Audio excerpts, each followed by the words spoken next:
Kendra practiced her violin each day for a week. The first day, she practiced 3/8 hours. The second day, she practiced 1 1/4 hours. And the third day, she practiced 2 1/8 hours.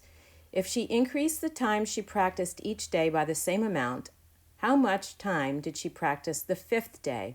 Explain how you found your answer. So what we know so far is that she practiced 3/8 hours on the first day, and then she increased the amount she practiced on the second day and the third day. So this to me looks like a pattern. I see that she's going from 3/8 to 1 1/4 to 2 1/8. So we need to find out how much it's increasing by if she increases it the same amount each day. So the first thing I notice is that the pattern is increasing. So I know that when I want to move on from 2 1/8 hours, I'm going to be adding something on to get the next day. And of course, that would be day 4. They're asking us to find day 5. So I need to find day 4 and then day 5. So the first thing I want to do is figure out the difference between 1 1/4 and 3/8. So I'm going to subtract those two numbers to find the difference between them. Whenever you have a pattern like this and you're trying to figure out the next term in the sequence, in other words, the 4th or 5th day, we first have to subtract whatever the two terms are for the days we do know. So let's start with this one. The first thing I notice is that I need a common denominator, and in this case, it's going to be 8. The second fraction is not going to change, but the first one will, and I know that I'm multiplying by 2 over 2, so the new numerator would be 2/8.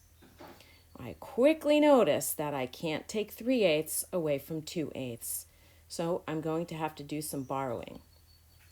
So I'm going to take away this whole, and when I bring that over here to add on to the 2/8, it's going to be a whole that looks like a fraction. So the one whole that I borrowed will look like 8/8 when I bring it over to meet with the other fraction. That's going to give me 10/8 in all. Yes, it's improper. We did that on purpose so we would have enough to subtract 3/8 from it. So 10/8 take away 3/8 leaves me with 7/8, and of the whole number side, I have nothing in the top fraction, mixed number, so I have no whole number left. So that means this pattern is increasing by 7/8. I can double check this by looking at the next two terms in the sequence and just making sure that those are also increasing by the same amount, just to be sure. So I'm going to take 2 1/8, which is this third day, and I'm going to subtract the second day, just to be sure that I'm on the right track. So once again, I see my denominators are 8 and 4. They're not common, so I'm going to need to change them to have the denominator of 8. That's the common denominator. The first fraction will not change, but the second one will. And I'm going to be multiplying by 2 over 2 this time again. So my second fraction is 2/8. Once again, I find myself in a situation where I can't subtract 2/8 from 1/8. So I'm going to borrow. And when I bring this over here, it's going to look like a fraction. Even though it's the whole number 1, we're just renaming it to be 8/8. So now I have 9/8 that I want to take 2/8 away from. So that does leave me with 7/8. And then over here with my whole numbers, 1 take away 1 leaves me with nothing. So I see that I'm also increasing by 7/8 here as well. Now, since I know that this is an increasing pattern, I'm going to need to add 7/8 to get the 4th and the 5th day. So let's work on getting the 4th day first. I have 2 1/8, and I want to add on 7/8 hours. 7/8 plus 1/8 is 8/8, and 2 plus nothing is 2. But I notice right away that this 8/8 is equal to a whole, so I'm going to rename that to be the whole number 1. And so the 4th day would be 3 hours. And I'm just going to go over here and write that. So I know that it's 3 hours for the fourth day. Now, easy. I'm so glad that now I just need to add 3 hours plus 7/8 more. I don't really need to do any work for that. And so the answer you got should be 3 7/8 for the fifth day. Question 12. Mrs. Smith needs to buy some ribbon that she will cut into pieces for a project. She can't decide whether she needs to buy a 10-foot roll of ribbon or a 12-foot roll of ribbon. The pieces for the project will be 5 3/4 feet, 1 5/8 feet, and 3 2/3 feet long. Which roll of ribbon should Mrs. Smith buy? Explain how you know. So the first thing I notice is that she's making some pieces of ribbon for her project. There are 3 different measurements, but I don't know how much ribbon she needs in all. So the first thing I want to think about is how much ribbon is all of this? So I'm going to go ahead and set up an addition problem for myself. The first thing I notice is that I have 3 different denominators. So I'm going to set up a T-chart for myself and find out what is the least common multiple between 4, 8, and 3.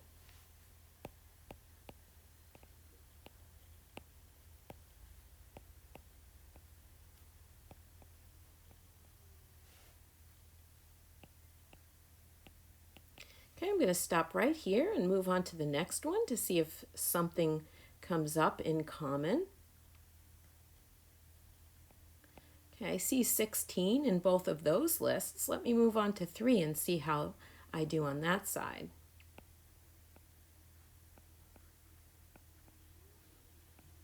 Okay, we skipped right over 16, so let's add on a couple more.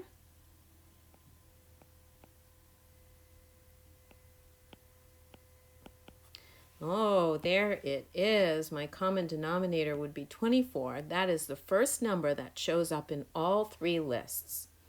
So I'm going to need to change my fractions for each one of these numbers.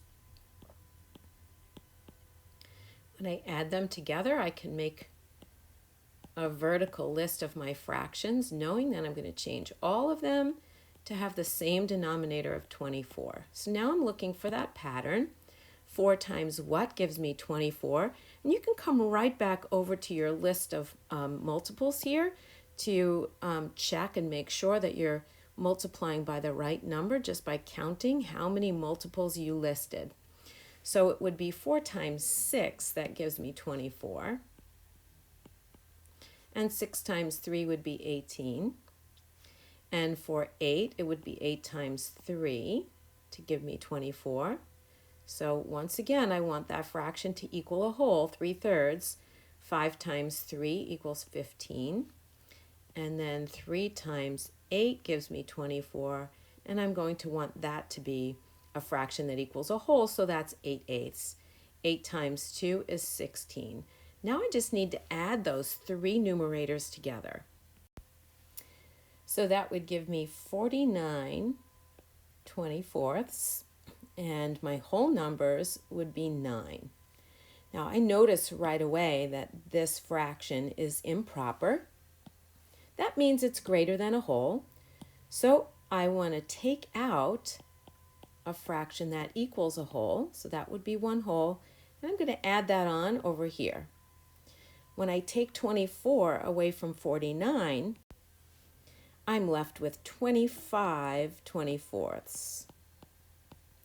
That's still improper, so I need to take out another whole. Okay, that's another one that equals a whole. So I'm going to add that on over here. And now I'm left with just 1/24. And when I add up my whole numbers, I see that I end up with 11 and 1/24. Now this is how many feet of ribbon Mrs. Smith needs. But that doesn't answer my question. The question is, which roll of ribbon should Mrs. Smith buy? She has a choice of buying the 10-foot roll or the 12-foot roll. Well, if she needs 11 and a little bit, she needs to buy the 12-foot roll. So the answer to this would be the 12-foot roll. I want to take this minute just to go over this one more time with you. So when we ended up with the fraction of 49/24, we decided to take out wholes by subtracting 24/24 twice. And we ended up turning this fraction into the mixed number of 2 and 1/24.